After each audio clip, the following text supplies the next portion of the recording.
How the... I see heads. And I see tails. It's all a matter of perspective. Why are you following us? Who sent you? Comstock? What do you want? What do you see here, from this angle? Dead. Listen. And that angle? Alive. Walker. Shenlin. The body's gone. It was never here. It's another Columbia. A different Columbia. The same coin. A different perspective. Heads. Tails. Dead. Alive. What you just saw was BioShock Infinite. But what I saw was actually a coin that has two sides on it. Metaphorically, of course. I don't literally mean this coin that I'm holding here. Now, on one side, and this is the side that most people usually see, is a fantastic game that even I consider it to be one of my favorites. At its time, it was one of the best games you could go out and buy, and still stands as an example of what a spin-off should be. Its identity is completely original, with a batch of new characters, set in a new timeline at the turn of the century, placed in a new environment in the skies, and an entire plotline that is complex, yet highly engaging for the player to follow Booker and Elizabeth as they escape Columbia and unlock the mysteries that are within, especially with Elizabeth's powers. I have a better idea. Wait, what are you doing? Opening a tear! Oh, shit! What is that? It's a tear. I used to open them all the time in my tower. What is a tear? It's like a window. A window to another world. And yet, despite all of its originality, it keeps the core mechanics and the spirit of BioShock alive and well. It still plays as a very solid first-person shooter by taking down mutated civilians and mechanical monsters. You can get special abilities like gaining superhero-like powers, and its signature trait of creating some of the most immersive atmosphere in all of gaming to create a corrupted and crumbling city that's not on land that was conceived as a utopia, on top of still keeping the audio diaries. Lady Comstock seems to believe the child is a result of some errant act of carnality between myself and her beloved prophet. I told the poor woman the truth, that the child was a product of our little contraption, but I think she found that less believable than her delusion. It was the new take that the franchise exactly needed, especially after the disappointment of the second game. I mean, it wasn't bad, I guess, but there really isn't much excitement happening in Rapture after the first game, even if they let you play as a big daddy. However, with Infinite, it is the perfect blend of feeling familiar where you jump in and know what to do, yet completely new where you never know what's going to happen next, whether it be for your next challenge or figure out why Booker was sent to Columbia in the first place. I'll say it right now, if I have to rate this, I'd go either a 9 or a 10 out of 10. I'm still debating which one, but for sure giving it the Animat seal of approval. But again, that's only regarding one side of the coin that everyone sees. Very few have actually looked upon the other side of the coin to see what the game is actually trying to say to them. And I don't mean the story about a guy and a girl trying to escape a floating city with quantum physics. I'm actually talking about the deeper meanings that are within the game that it's trying to convey through metaphors and social commentary. In other words, I'm talking about politics. Now, I know that there are a lot of people out there that would use the three wise monkeys philosophy whenever they are confronted with any form of social issue, and all they do is just completely bury their head in the sand and just magically hope that the problem would just sort itself out and go away. And their only real contribution is that they would go and scold anybody that would dare bring up the issue near their area. And to those people, honestly, all I have to say is just, screw them. Anybody that would be stupid enough to go and tell anyone to just stop talking about politics deserve to have a little taste of shock jockey.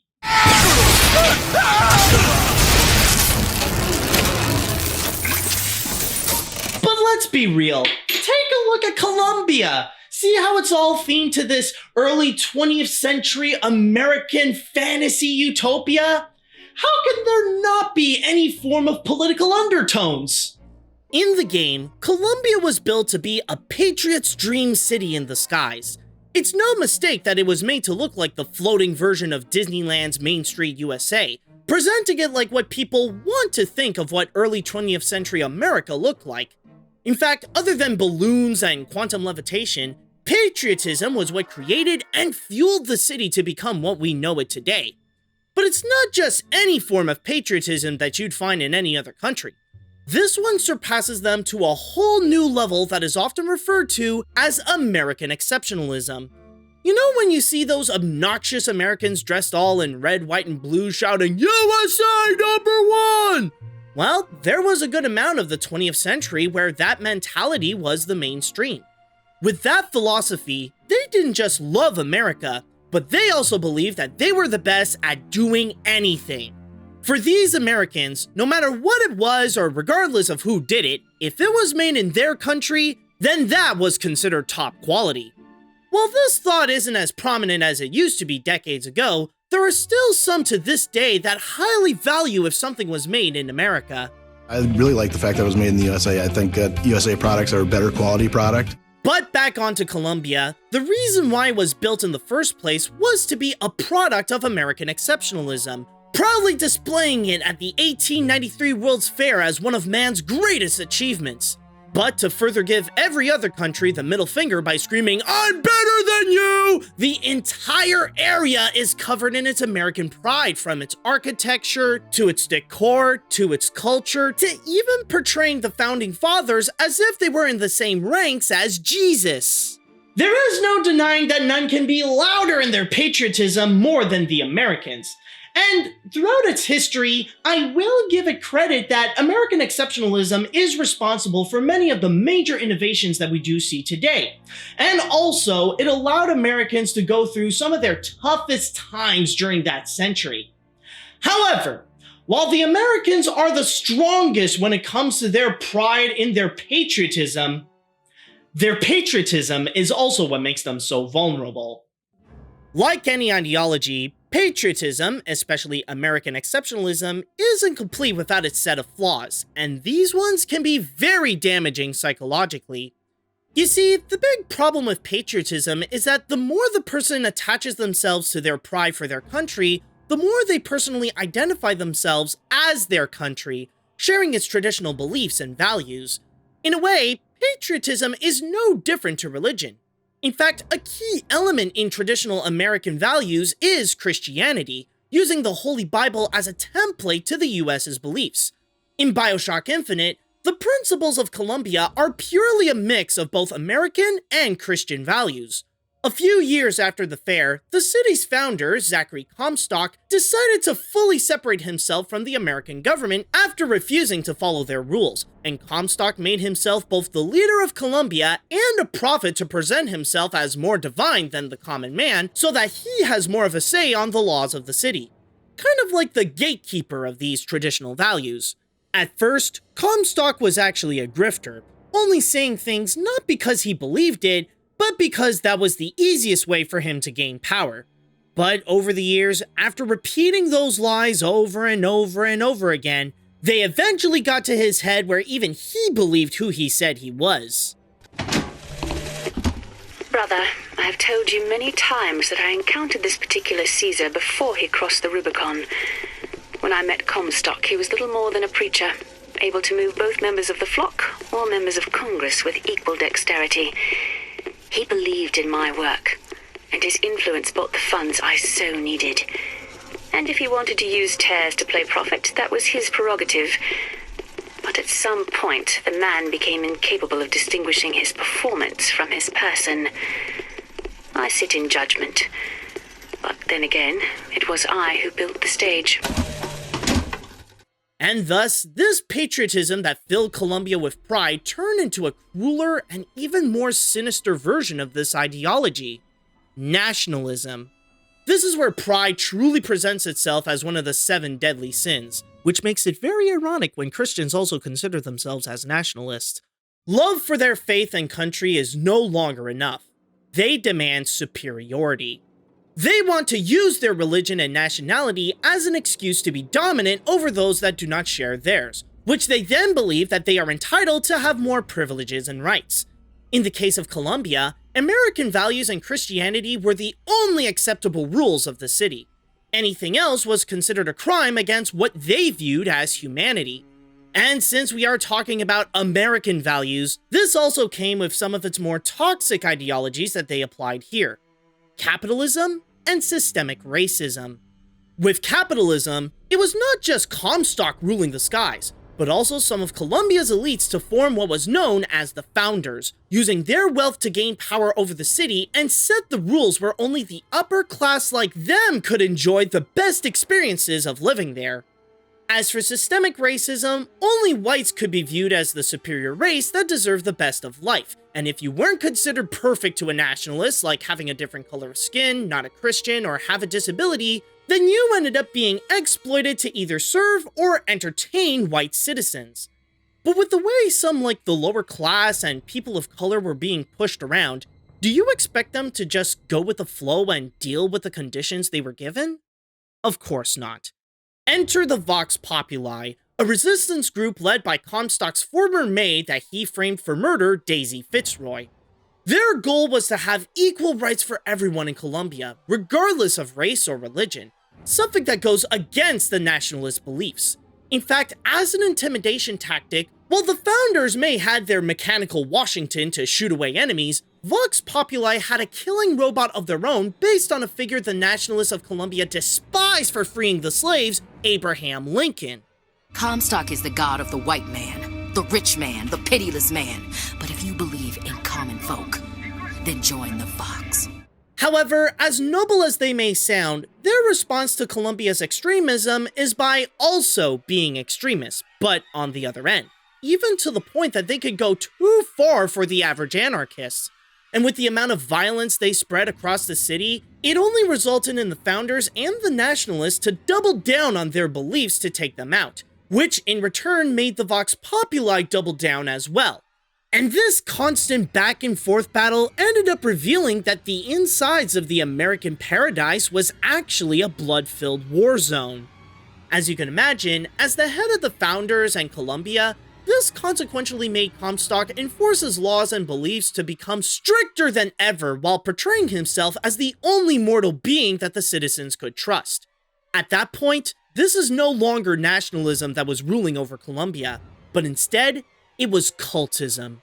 The heads in charge had an enemy they needed to get rid of and must make sure that the people can only have confidence in them over literally everything, down to the point of warping their perspective of reality where now Comstock and the Founders could control what the citizens perceive as fact and fiction, good and evil, love and hate, which is a dream scenario for them since they consider themselves lost causers and sided with the Confederacy. And we all know Confederates love them some good revisionism. At this stage, what's most important for cultists is no longer just about their faith or their country.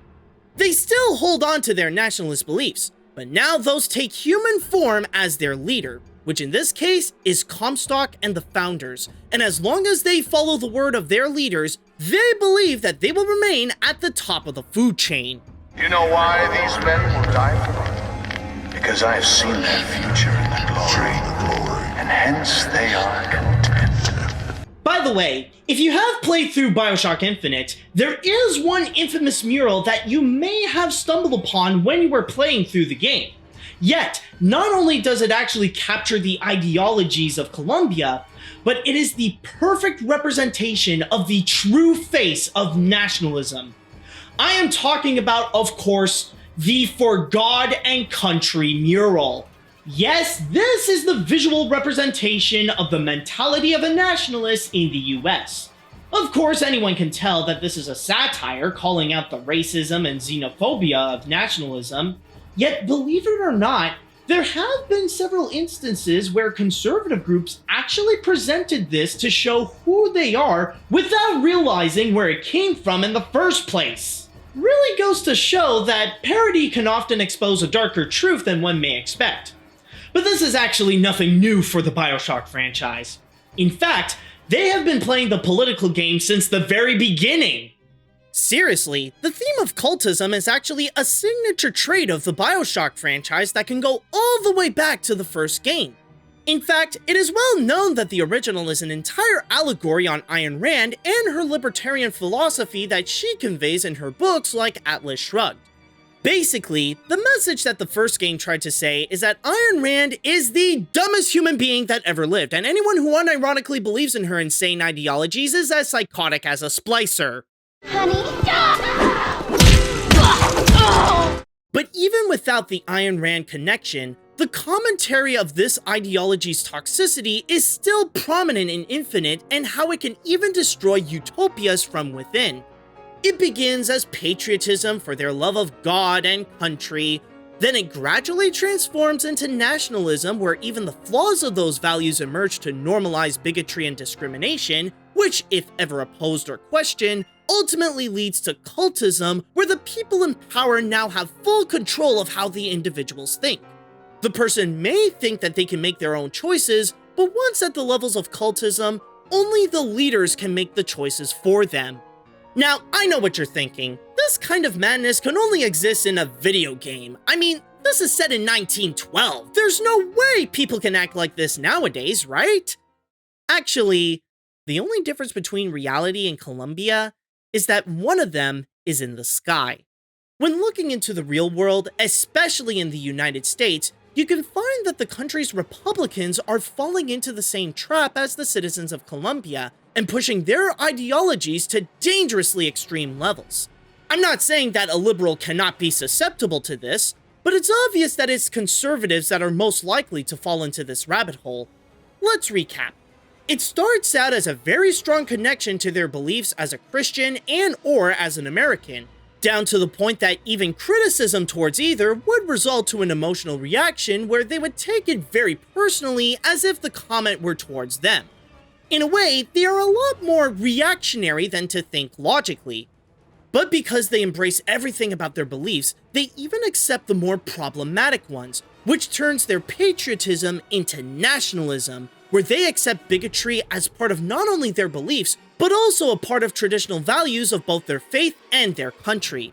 Even when confronted of those problems, they do their best to deflect any of the criticisms to keep them around so that they could remain as the dominant ones according to their beliefs. In an age that is now more progressive and inclusive, this is a real sign of danger for a nationalist where some of their values would be lost, and try their hardest to make the opposition the problem instead of them.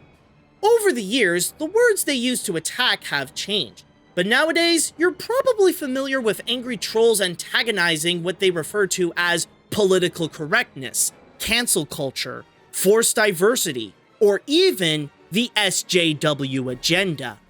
But because of the constant opposition and criticism they received, especially on social media on a daily basis, this only pushes the nationalists to keep doubling down on their beliefs to become a cultist, where now their values and their vision of America and Christianity is encompassed in a president who is unapologetic to take their conservative beliefs to the extreme, where the truth and law no longer matters. It's all about his word to dictate the country and its people, and the only thing that is considered a crime is if you disagree or stand against his word. They once tried to sneak that in, but now they're no longer hiding it anymore, and they want to make disagreeing with them illegal. I care about everybody. If you're a young African American, an immigrant, you can go anywhere in this state. You just need to be conservative, not liberal. For American cultists, that is the only rule.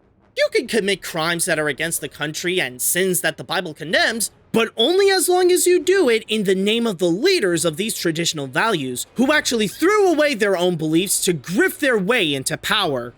When looking back at Comstock and the founders with the way they ruled their city and compared them to the more notable Republican politicians, it makes you wonder, is there really any difference between them? And more importantly, is there that much of a difference between the United States of America and BioShock Infinite's Colombia? As you can imagine, this game has made a lot of conservatives upset for, well, calling them out on their ideologies. But believe it or not, there were also a lot of people on the other side that were upset as well, most namely through the depiction of the Vox Populi, using them to push out a message that would say both sides are equally as bad and accuse the game of being a centrist. Because as we all know, there is almost nothing politically worse than a centrist. But you know what's funny about BioShock Infinite? In response to all the political commentary that people were asking about, the creator of BioShock, Ken Levine, stated that it was up to the gamer to interpret what they have just witnessed when playing through the game. That it is their choice to determine what is a metaphor and what's just shooting up bad guys and giant robots. And yet, isn't it strange that he would go and say that regarding a game, not just a game actually, about a franchise that only allows you to have the illusion of choice, to make you think that you have a choice in the matter when you're playing through the game, but all you're doing is just doing what the game tells you to do, and it all leads you to the same kind of ending. It all leads you to just the same kind of result. So the big thing that I do want to ask, and I mean, yes, I am very well aware that what I am talking about is only just a fraction of BioShock Infinite compared to the many layers that the game actually has. I'm only talking about one side of the coin. But after all that, I just want to know, why argue about what side that you see when we are all talking about the same coin?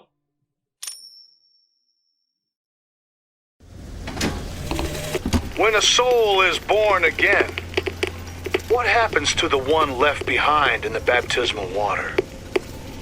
Is he simply gone? Or does he exist in some other world, alive, with sin intact?